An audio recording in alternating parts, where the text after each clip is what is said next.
Según South Park, el COVID empezó con un trío: Mickey Mouse, un hombre y un pangolín. En otro episodio se burlan de Britney Spears en plena crisis, mostrándola intentando quitarse la vida, pero falla y sobrevive. Y eso ni siquiera es lo más controversial, porque si algo caracteriza a South Park es que no se guarda nada. Se han burlado de personas con discapacidad, de afroamericanos, judíos, gays, pobres. Han hecho chistes con el 11 de septiembre, con el holocausto y hasta con Dios teniendo intimidad con Satanás. Y sin embargo, no los han cancelado. En un mundo donde cancelan por cualquier comentario en redes, South Park sigue al aire 25 años, sin filtros y sin disculparse. Entonces, ¿qué tiene este programa que lo hace intocable? ¿Cuál será el secreto detrás de su inmunidad? ¿Será que aunque por fuera actuemos correctos, algo en nosotros conecta con este tipo de humor? ¿Será que aunque incomode, se necesita este espacio donde se diga lo que normalmente no se dice? Hoy vamos a investigar si South Park es realmente tan cruel como parece, o si, por más incómodo que sea admitirlo, quizás sea el tipo de humor que muchos necesitan para aguantar un mundo absurdo y doloroso. Stan pide permiso para ir al cine con sus amigos. Verán una película extranjera de Canadá. Su mamá accede y mientras lo ve alejarse suspira y dice que su hijo es un angelito.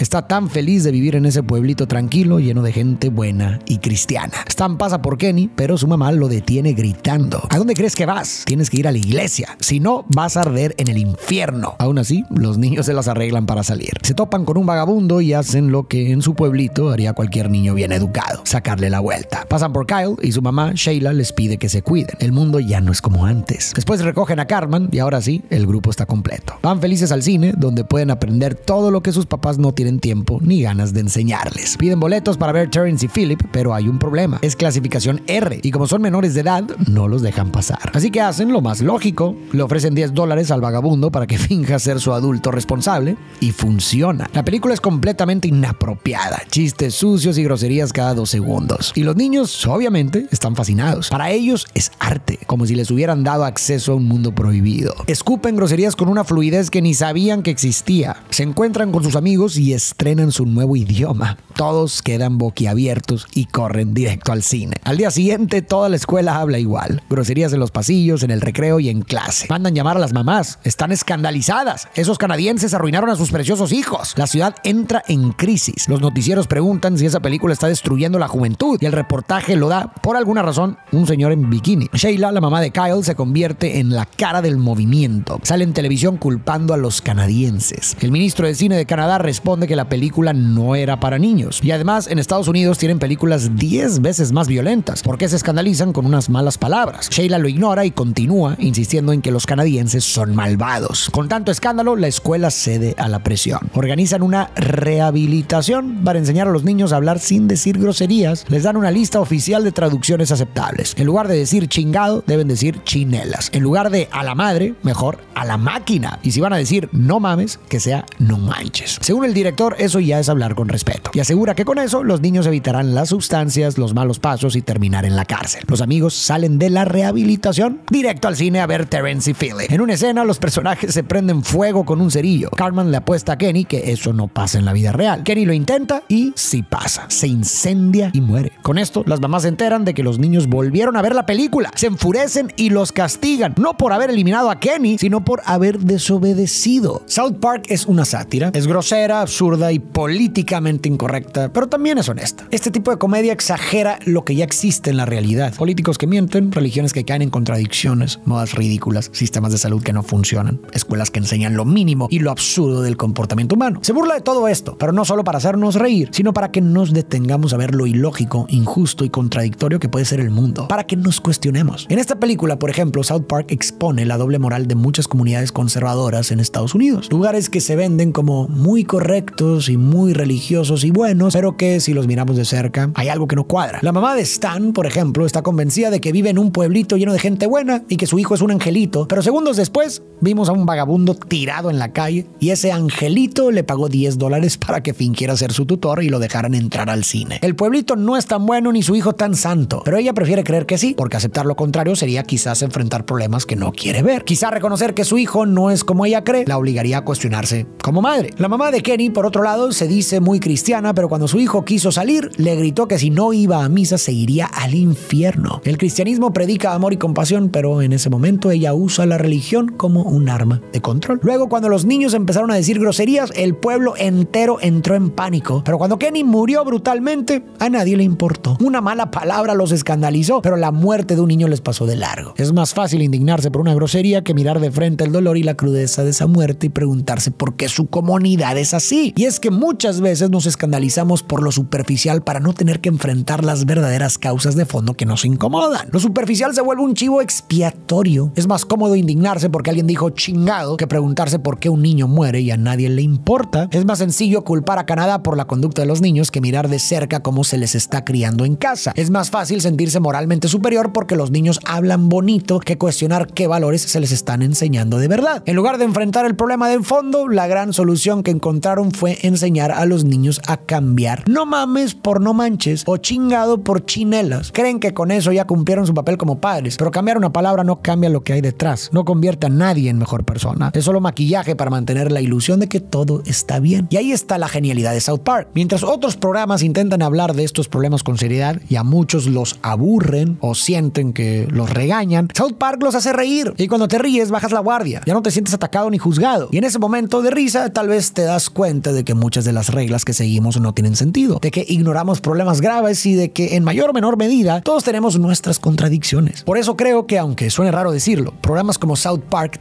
tienen un valor. Con humor nos obligan a mirar lo que solemos evitar. Creo que lo verdaderamente incómodo no son las groserías, sino los temas que esas groserías señalan. Si después de ver toda la película lo único que te molesta son las malas palabras, pero no te incomoda lo que hay detrás, tal vez te estás perdiendo el punto. Estarías haciendo lo mismo que los papás de la historia, escandalizándote con lo más fácil mientras ignoras lo más importante. Más adelante entenderemos que esta película en el fondo es una metáfora de los ataques y la censura que South Park ha enfrentado durante años. Y ahora queda una pregunta. ¿Está bien burlarse de todo? ¿Hay cosas con las que nunca deberíamos hacer chistes? ¿O justo ahí es donde más necesitamos reírnos? De eso hablaremos más adelante. El alma de Kenny asciende al cielo, pero como dijo groserías y no fue a misa, le niegan la entrada. El niño termina en el infierno, ardiendo. Sheila convoca una reunión para encontrar una solución, o sea, elegir a quién culpar. Algunos proponen culpar al gobierno, otros a la sociedad. Uno sugiere que tal vez la culpa es de ellos, de los propios padres. Pero Sheila no va a permitir eso. Así que sin dudarlo propone culpar a Canadá. A todos les encanta la idea.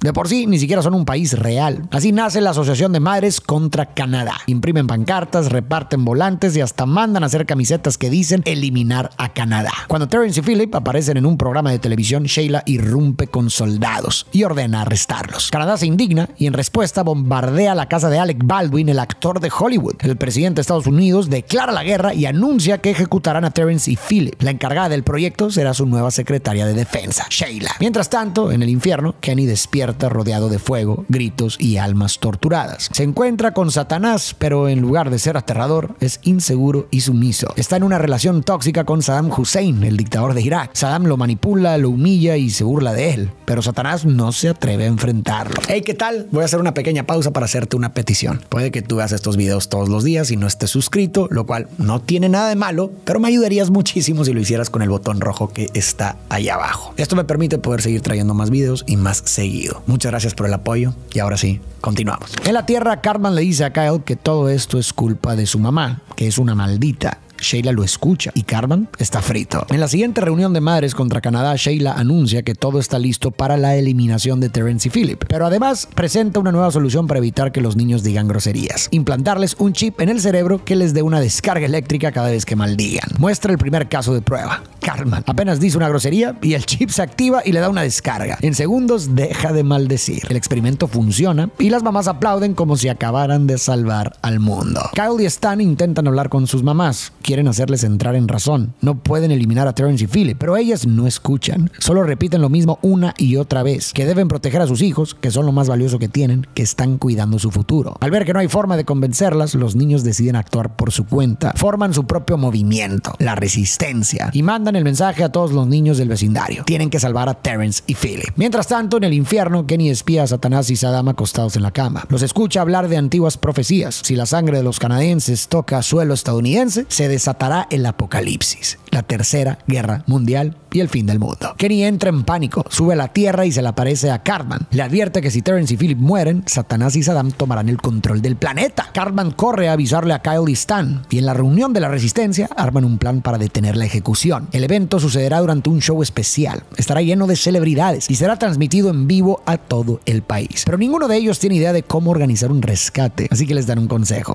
Si quieren lograrlo, necesitan encontrar a El Topo. Mientras tanto, el ejército de Estados Unidos se alista para invadir Canadá. El general empieza a repartir roles. El batallón 5 levanta la mano. Todos son soldados afroamericanos. Su rol será crucial. Serán el escudo humano. Luego le toca al batallón 14, formado por soldados blancos. Su instrucción, ponerse detrás de los oscuros. Uno de los soldados del batallón 5 alza la voz. ¿Alguna vez has oído hablar de la proclamación de emancipación? Y el general lo mira confundido y responde: yo no escucho hip hop. Esta secuencia pareció a primera vista una broma racista. Los afroamericanos al frente, usados como carne de cañón, y luego los blancos detrás. Para algunos, este tipo de chistes cruzan una línea que no debería pasarse. Pero antes de cancelarlo, vale la pena mirar el contexto. Si entendemos de dónde viene, podemos ver que la película no se está burlando de las personas afroamericanas en sí, sino del trato injusto que han recibido históricamente. El chiste exagera algo que tristemente sí ha pasado y que muchos consideran que sigue pasando. En muchas guerras y trabajos peligrosos, quienes terminaban en la primera línea eran, y muchas veces siguen siendo, personas afroamericanas o latinas. Por ejemplo, durante la guerra de Vietnam, aunque los afroamericanos eran solo el 11% de la población de Estados Unidos, llegaron a ser entre el 25 y 30% de los soldados en combate, con más participación y más bajas en proporción. El doctor Martin Luther King incluso llamó a Vietnam una guerra de blancos y una lucha de negros. Algo similar sucedió en la guerra del Golfo. Más del 24% de las tropas en el Golfo eran afroamericanos y casi el 30% de los soldados llamados a combatir en tierra también lo eran, de forma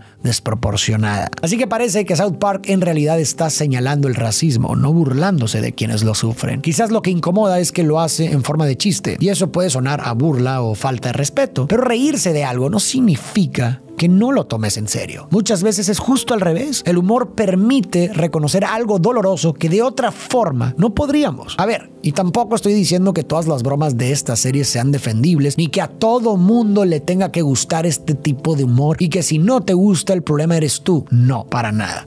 No me malinterpreten. Entiendo perfectamente que a muchos no les encaje la forma en que South Park aborda ciertos temas, y está bien, no tienen por qué gustarle a todos. Pero piensen esto: para muchas personas que de otra forma nunca se detendrían a cuestionar o reflexionar sobre ciertos temas, algunos de estos chistes pueden ser justo lo que los haga pensar. A veces el humor, incluso el incómodo, puede abrir una puerta que de otra forma permanecería cerrada. En el infierno, Satanás intenta tener una conversación seria con Saddam, pero él lo ignora. Solo quiere tener relaciones.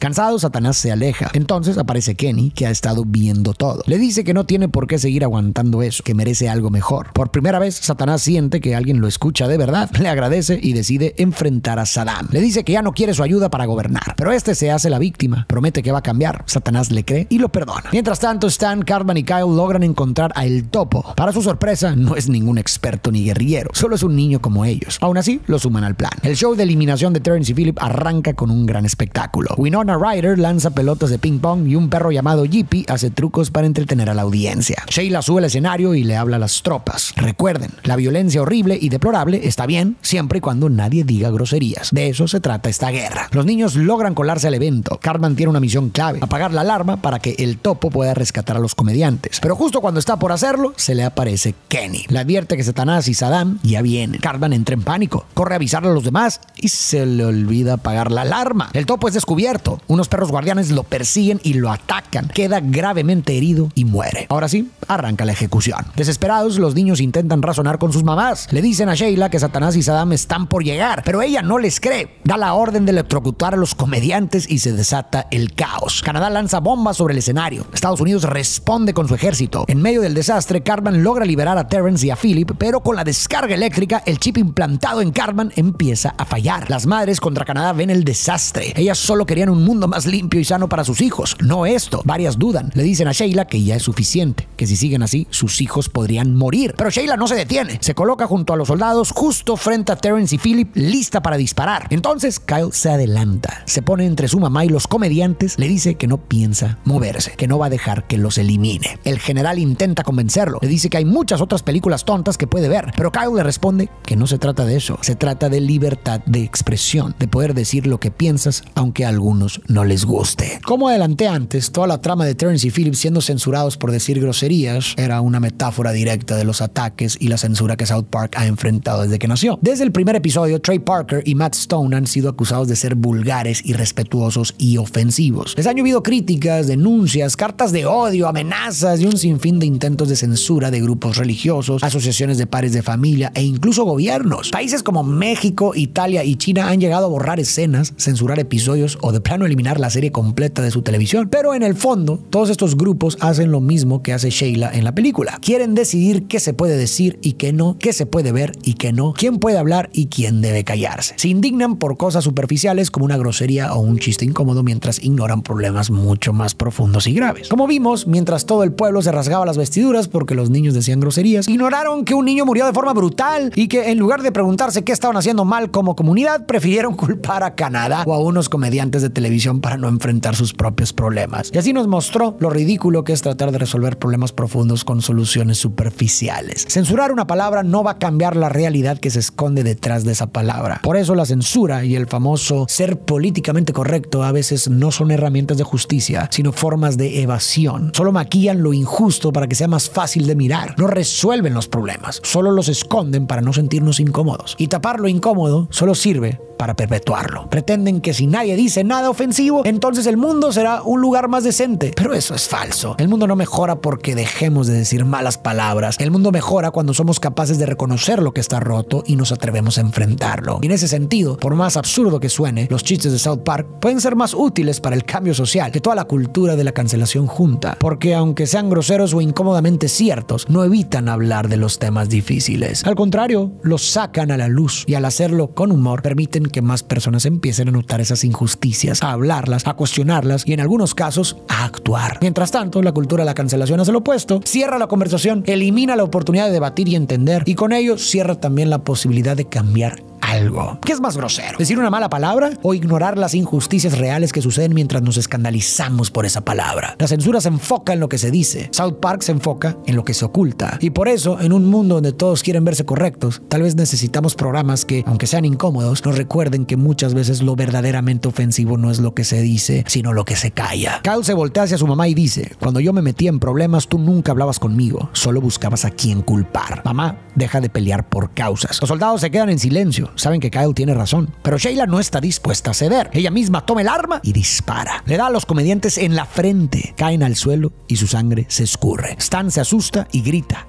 ¡a la madre! Sheila, que acaba de eliminar a 2 hombres, le dice: jovencito, cuida tu lenguaje. La sangre derramada cumple la profecía. Satanás y Saddam emergen del inframundo y se presentan ante todos. Miran directo a Sheila y le dicen que al eliminar a uno inocente ha abierto la puerta al fin del mundo. Sheila intenta justificarse, solo quería un mundo mejor para los niños. Pero Saddam le explica. Con esa buena intención llenó todo de intolerancia y de odio. Y eso fue justo lo que los dejó entrar. Saddam ordena que todos deben inclinarse ante él. Satanás se ofende. Le recuerda que el verdadero señor del mal es él. Pero Saddam solo se ríe y lo humilla frente a todos. Luego se voltea hacia Cartman y lo llama gordo. Cartman se enoja y lo insulta. Su chip le lanza una descarga, pero como está fallando, le pega a Saddam. Ahí se le prende el foco. Empieza a decir groserías una tras otra y otra vez le cae otra descarga al dictador. Ya todo adolorido, Saddam le grita a Satanás que es un inútil, que lo ayude. Pero Satanás se harta. Le dice que ya fue suficiente. Lo agarra y lo lanza de regreso al infierno. Saddam cae sobre una roca y muere atravesado. Satanás por fin se siente libre. Voltea a ver a Kenny y le agradece por abrirle los ojos. Como gesto, le ofrece concederle un deseo. Kenny pide que todo vuelva a estar como antes de la guerra. Le recuerdan que eso significa que él seguiría muerto. Aún así, Kenny asiente. Se despide de sus amigos y desaparece. Satanás recoge todo el desastre y se lo lleva con él. El mundo se calma. Terrence y Phillip reviven.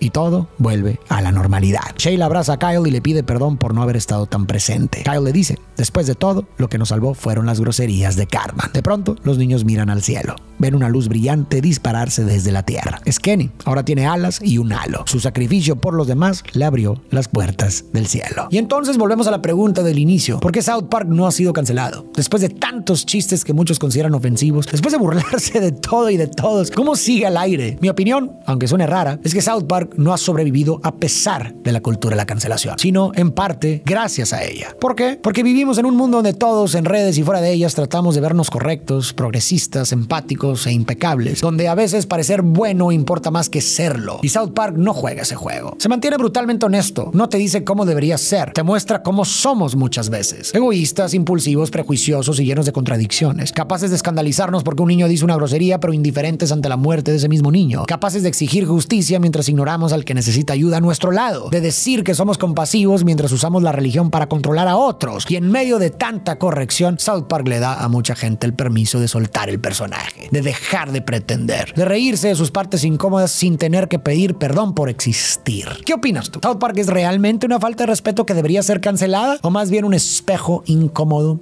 necesario? Me encantaría leerte en los comentarios. Muchas gracias por llegar hasta el final de este video. Recuerda que si no te has suscrito a mi canal, lo puedes hacer en este momento y me ayudarías muchísimo.